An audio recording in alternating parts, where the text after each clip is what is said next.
अजितदादांचं निधन झालं आणि त्यानंतर अजितदादांची अंतिम इच्छा होती की दोन्ही राष्ट्रवादी विलिनीकरण झालं पाहिजे, अशी फेकाफेक तुतारी गटाकडनं सुरू झाली.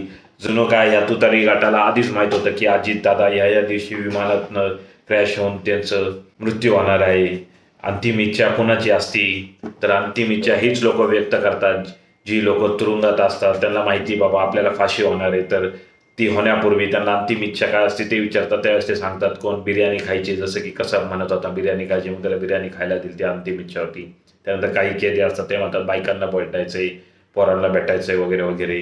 दुसरीकडे अजून अंतिम इच्छा कोणाची असते तर जे आजारपणाने ग्रस्त असतात त्यांना माहिती महिन्याभरात आपला मृत्यू होणार आहे. असे जे रुग्ण असतात त्यांच्या अंतिम इच्छा पूर्ण केल्या जातात. अजितदादा आजारी होते ना ते तुरुंगात होते, ते कार्यरत असणारे एक उपमुख्यमंत्री होते.